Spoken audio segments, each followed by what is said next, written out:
ओम शांति। सर्व गुणों सर्व शक्तियों पर मुझ आत्मा का अधिकार है। मैं सर्व अधीनताओं से मुक्त हूँ।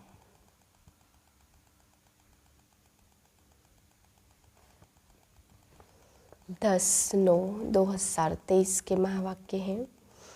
अव्यक्त बाप दादा रिवाइज है 9/12/95 सन की। टॉपिक है यथार्थ निश्चय के फाउंडेशन द्वारा संपूर्ण पवित्रता को धारण करो।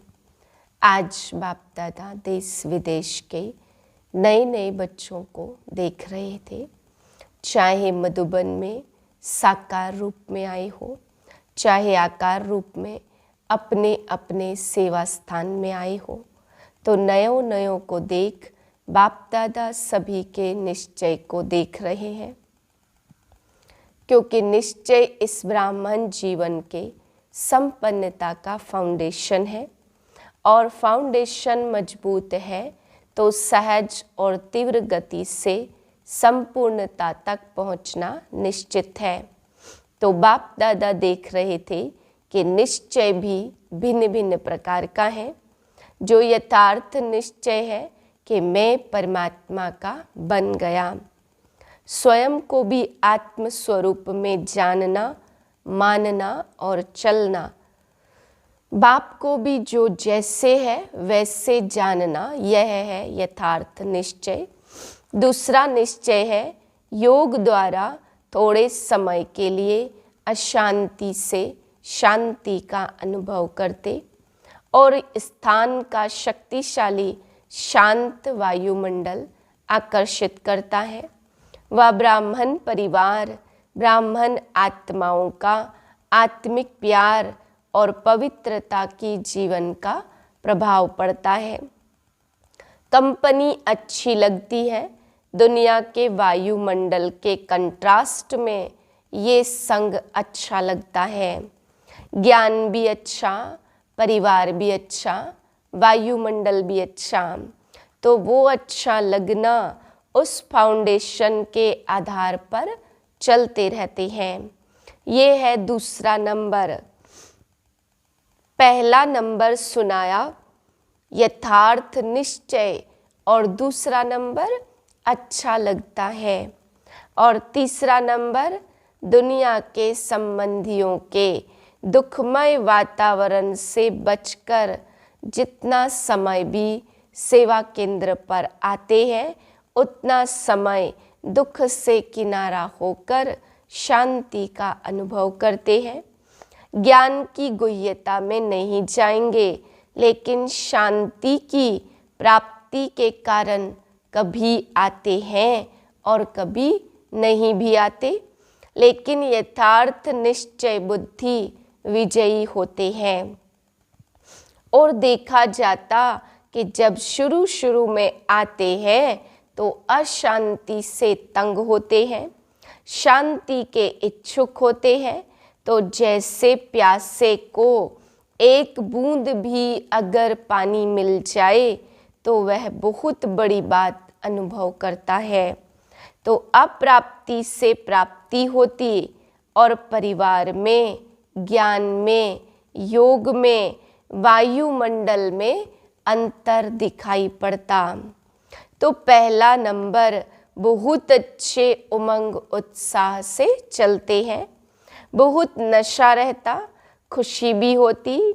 लेकिन अगर पहले नंबर के यथार्थ निश्चय का फाउंडेशन पक्का नहीं है, दूसरे या तीसरे नंबर का निश्चय है, तो धीरे धीरे जो शुरू की खुशी, शुरू का जोश है, उसमें फर्क पड़ जाता।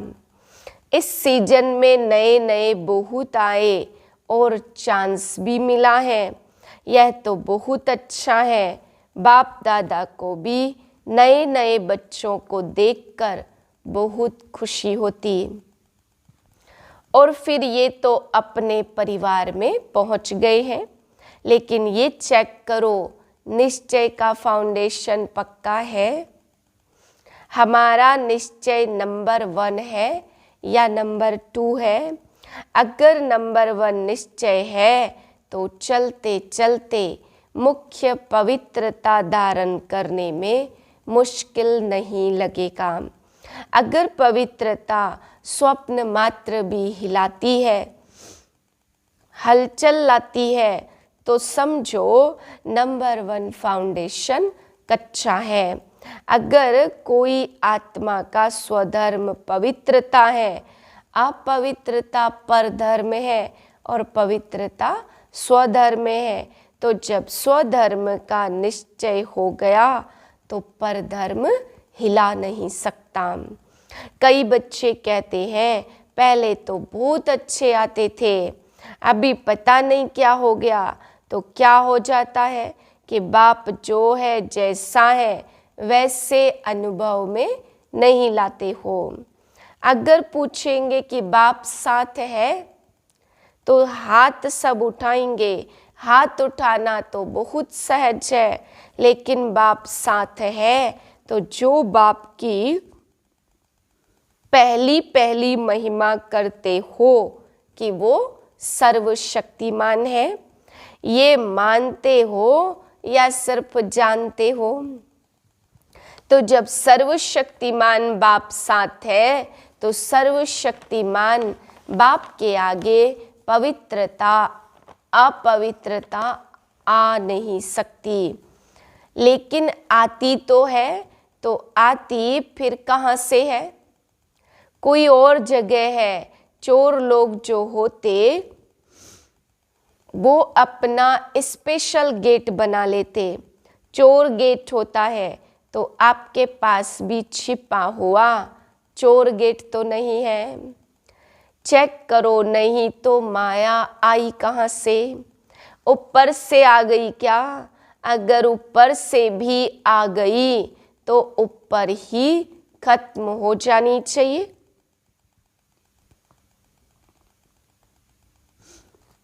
कोई छिपे हुए गेट से आती है जो आपको पता नहीं पड़ता, तो चेक करो कि माया ने कोई चोर गेट तो नहीं बना कर रखा। और गेट बनाती भी कैसे है मालूम है? आपके जो विशेष स्वभाव संस्कार कमजोर होंगे ना, तो वही माया अपना गेट बना देती। क्योंकि जब कोई भी स्वभाव संस्कार कमजोर है तो आप कितना भी गेट बंद करो, लेकिन कमजोर गेट है तो माया तो जानी जाननहार है। उनको पता पड़ जाता कि ये गेट कमजोर है, इससे रास्ता मिल सकता है और मिलता भी है। चलते चलते अपवित्रता के संकल्प भी आते, बोल भी होता और कर्म भी हो जाता। तो गेट खुला हुआ है ना, तभी तो माया आई। फिर साथ कैसे हुआ? कहने में तो कहते सर्वशक्तिमान साथ है,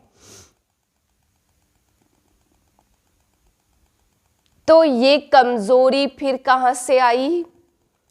कमजोरी रह सकती है नहीं ना, तो क्यों रह जाती? चाहे पवित्रता में कोई भी विकार हो, मानो लोभ है। लोभ सिर्फ खाने पीने का नहीं होता। कई समझते हमारे में पहनने, खाने या रहने का ऐसा तो कोई आकर्षण नहीं है। जो मिलता जो बनता उसमें चलते हैं, लेकिन आगे जैसे बढ़ते तो माया लोभ भी रॉयल और सूक्ष्म रूप में लाती है।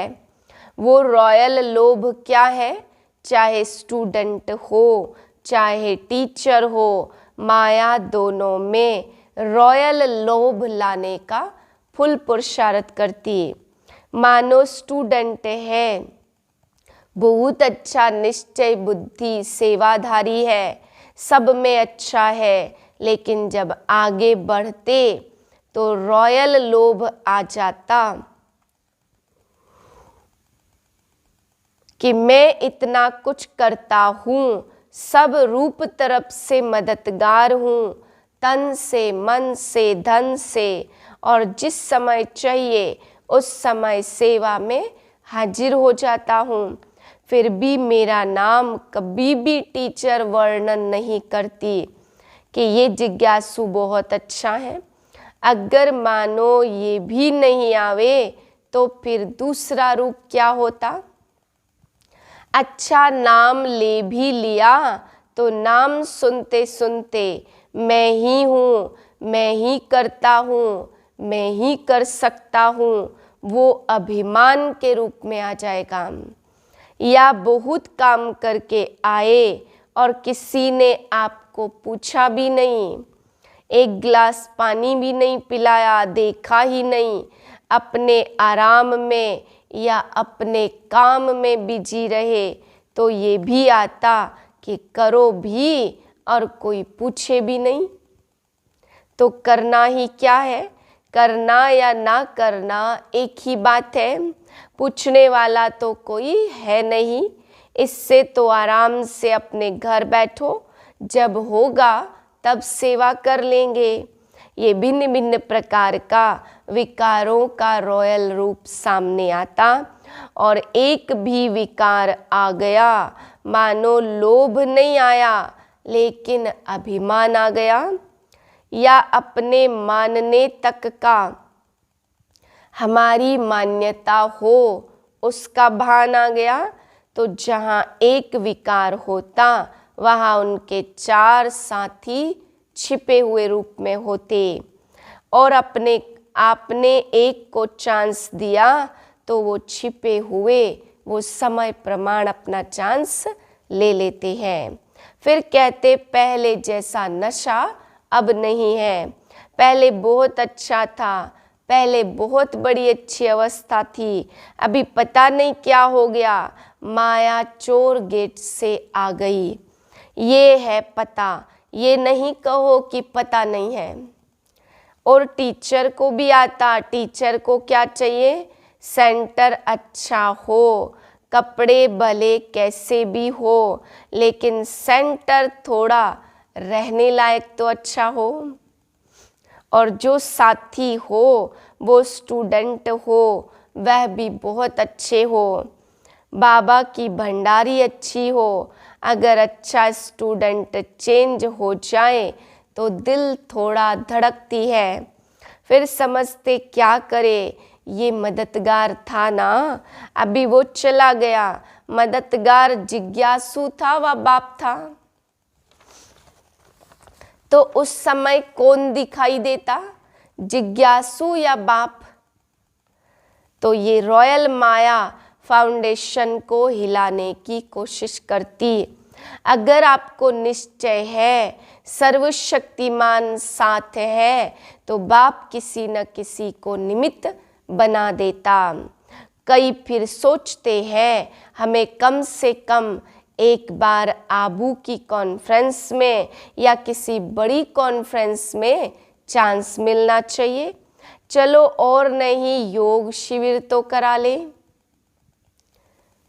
या किसी बड़ी कॉन्फ्रेंस में चांस मिल जाए, ये भी तो चांस होना चाहिए ना। चलो भाषण नहीं करे, स्टेज पर तो आ जाए।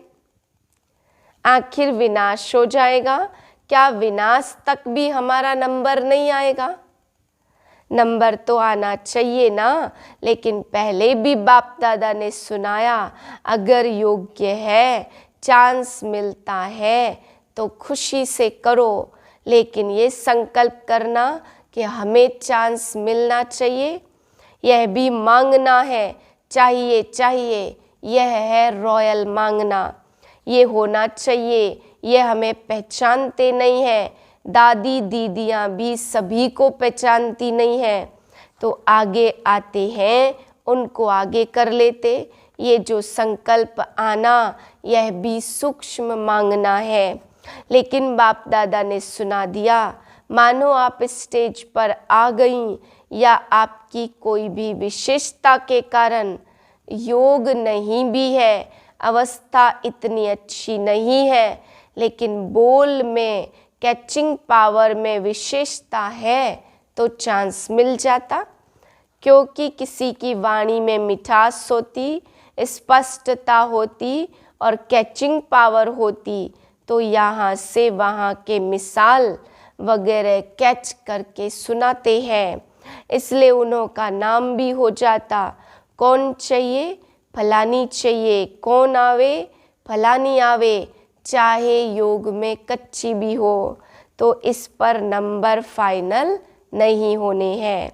जो फाइनल नंबर मिलेंगे वो ये नहीं होगा कि इसने कितने भाषण किए या इसने कितने स्टूडेंट व सेंटर बनाए, लेकिन योग्य कितनों को बनाया। सेंटर बनाना बड़ी बात नहीं है, लेकिन योग्य कितनी आत्माओं को बनाया। नाम हो गया 30 सेंटर की इंचार्ज है और 30 में से 15 हिल रहे हैं।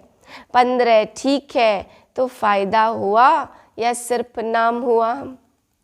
सिर्फ नाम होता फलानी के 30 सेवा केंद्र है, लेकिन नंबर इससे नहीं मिलेगा। फाइनल नंबर जितनों को सुख दिया, जितना स्वयं शक्तिशाली रहे, उसी प्रमाण मिलेंगे। इसलिए ये भी चाहिए खत्म कर दो, नहीं तो योग नहीं लगेगा। रोज यही देखते रहेंगे, फलानी जगह प्रोग्राम हुआ, मेरे को फिर भी नहीं बुलाया। अभी परसों यहाँ हुआ, कल वहाँ हुआ, आज यहाँ हुआ, तो योग लगेगा या गिनती होती रहेगी? तो मुख्य बात है, जो यथार्थ निश्चय है उसको पक्का करो। कहने में तो कह देते मैं आत्मा हूँ और बाप सर्वशक्तिमान है, लेकिन प्रैक्टिकल में, कर्म में आना चाहिए। बाप सर्वशक्तिमान है, लेकिन मेरे को माया हिला रही है, तो कौन मानेगा आपका बाप सर्वशक्तिमान है? क्योंकि उससे ऊपर तो कोई है नहीं। तो बाप दादा आज निश्चय के फाउंडेशन को देख रहे हैं, चाहे नए चाहे पुराने, लेकिन इस निश्चय के फाउंडेशन को प्रैक्टिकल में लाओ और समय पर यूज़ करो। समय बीत जाता, फिर बाप के सामने पश्चाताप के रूप में आते हो। क्या करें बाबा, हो गया, आप तो रहम दिल हो, रहम कर दो। तो ये क्या हुआ? ये भी रॉयल पश्चाताप है। साथ है तो किसी की हिम्मत नहीं है। निश्चय बुद्धि का अर्थ ही है विजयी। अगर कोई हिसाब किताब आता भी है तो मन को नहीं हिलाओ, स्थिति को नीचे ऊपर नहीं करो। चलो आया और फट से उसको दूर से ही खत्म कर दो। अभी योद्धे नहीं बनो, कई अभी निरंतर योगी नहीं है। कुछ समय योगी हैं और कुछ समय युद्ध करने वाले, लेकिन अपने को कहलाते क्या हो? योद्धे की योगी, कहलाते सहज योगी। तो जो भी नए आए उनको बाप दादा फिर से भाग्य प्राप्त करने की मुबारक देते, लेकिन मुबारक के साथ चेक करना कि फाउंडेशन नंबर 1 का है या नंबर 2 का है। कई कहते ज्ञान योग बहुत अच्छा लगता। अच्छा है वो तो ठीक है, लेकिन कर्म में लाते हो। ज्ञान माना आत्मा परमात्मा ड्रामा, यह कहना नहीं। ज्ञान का अर्थ है समझ, और समझदार जैसा समय होता वैसे समझदारी से सदा सफल होता। कभी भी देखो जीवन में दुख आते तो क्या सोचते हो? पता नहीं मुझे यह क्यों नहीं समझ में आया, यही कहेंगे ना। तो समझदार हो, ज्ञानी हो, बोलो हाँ या ना। हाँ जी, हाँ तो बहुत अच्छी बोलते। समझदार की निशानी कभी धोखा नहीं खाना, ये है ज्ञानी की निशानी। योगी की निशानी सदा क्लीन और क्लियर बुद्धि। क्लीन भी हो, क्लियर भी हो। योग कभी नहीं कहेगा पता नहीं पता नहीं। उनकी बुद्धि सदा ही क्लियर है और धारणा स्वरूप की निशानी है सदा स्वयं भी डबल लाइट। कितनी भी जिम्मेवारी हो लेकिन धारणा मूर्त सदा डबल लाइट। चाहे मेला हो चाहे झमेला हो, दोनों में डबल लाइट। और सेवाधारी की निशानी सदा निमित्त और निर्माण भाव। तो ये सब चेक करो। कहने में तो सभी कहते हो ना कि चारों ही सब्जेक्ट के गॉडली स्टूडेंट हैं, तो निशानी दिखाई देनी चाहिए। तो नए नए क्या करेंगे? पहले निश्चय को और पक्का करना, नहीं तो फिर क्या होता, 2 साल चलेंगे, 3 साल चलेंगे, फिर वापस पुरानी दुनिया में चले जाएंगे। और जो वापस जाते वो उस दुनिया में भी सेट नहीं हो सकते, ना इस दुनिया के रहते ना उस दुनिया के। इसलिए अपना फाउंडेशन बहुत पक्का करो। अनुभव करो सर्वशक्तिमान बाप साथ है। बस एक बात का अनुभव किया तो सब में पास हो जाएंगे। देखो आजकल प्राइम मिनिस्टर है, उसके साथ का भी नशा रहता, और ये तो सर्वशक्तिमान है। अच्छा, चारों ओर के सर्वश्रेष्ठ भाग्य विधाता को अपना बनाने वाली श्रेष्ठ आत्माओं को सदा बाप दादा के श्रीमत को सुना और किया। ऐसे सपूत बच्चों को सदा सेवा में अचल रहने वाले, झमेला मुक्त और परमात्म मिलन मेला मनाने वाले सभी बच्चों को बाप दादा का याद प्यार और नमस्ते। अच्छा, डबल विदेशियों को डबल नशा है ना। डबल विदेशी अर्थात डबल लाइट, डबल नशा और डबल बाप दादा और परिवार के प्यारे। समझा? हम रूहानी बच्चों की रूहानी बाप को नमस्ते। वरदान है अपनेपन के अधिकार की अनुभूति द्वारा अधीनता को समाप्त करने वाले सर्व अधिकारी भव।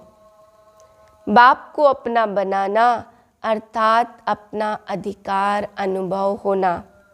जहाँ अधिकार है वहाँ न तो स्व के प्रति अधीनता और न संबंध संपर्क में आने की अधीनता, न प्रकृति और परिस्थितियों में आने की अधीनता। जब इन सब प्रकारों की अधीनता समाप्त हो जाती तब सर्व अधिकारी बन जाते। जिन्होंने भी बाप को जाना और जानकर अपना बनाया वही महान है और अधिकारी है। स्लोगन है अपने संस्कार व गुणों को सर्व के साथ मिलाकर चलना, यहाँ विशेष आत्माओं की विशेषता है। ओम शांति।